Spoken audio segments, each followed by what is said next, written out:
it was really the first time in my life I had picked up the Bible for myself, right? And I'm going to read you guys the verse that, which was the first verse that I really read on my own, that made sense to me out of the Bible. And it came out of Romans chapter 8, and it's verse 11.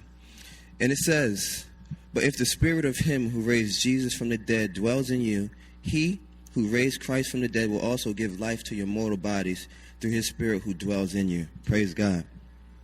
So I just completely understood that verse, and I just believed in what it said. And what I believed is that, like, you know what? God can change my life right now, you know, and that just put a hope in me. And that's when I believe God began his conversion and his work in me, you know, because from that time, conviction never left me, right?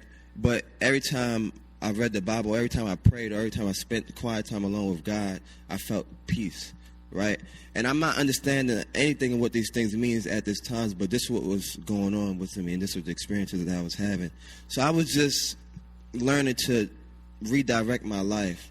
I was learning to change a lot of things. I spent a huge amount of time by myself for the remainder of that year, and even for like the beginning of my junior year. I spent a lot of time by myself because I didn't have any friends outside of the so-called friends that I had during that time. So I didn't know what else to do except for be by myself.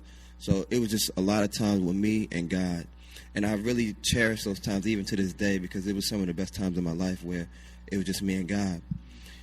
So eventually, you know, I started getting into Christian groups on campus, and I understood the Christian community and just the Christian life. And it was just, once again, it was just such a great experience in my life during that time.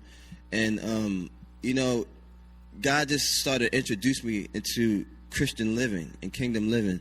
And, you know, during that time, just like the Bible said, you know, after a certain time, we should become teachers. You know, we should become teachers of the faith.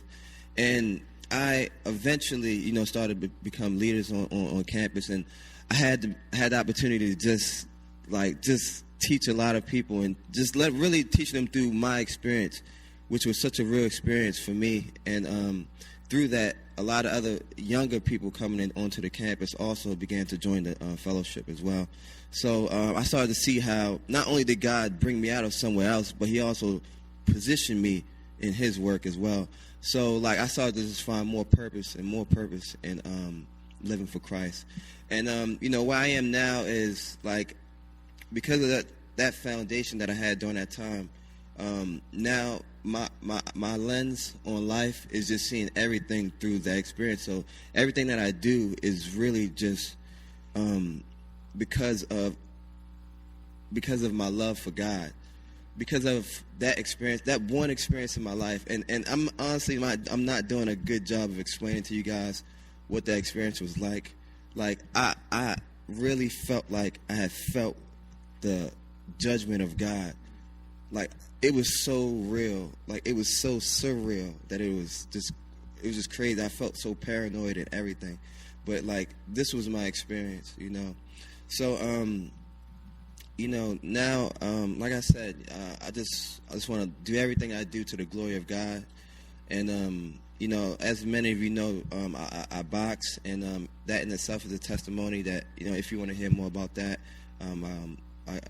we could speak on another time. But, you know, like I said, you know, I'm just truly thankful, you know, and I know that I am where I am, not because I chose it or anything, but simply because of what God did. And it was just amazing. So I just want to thank God. Praise God.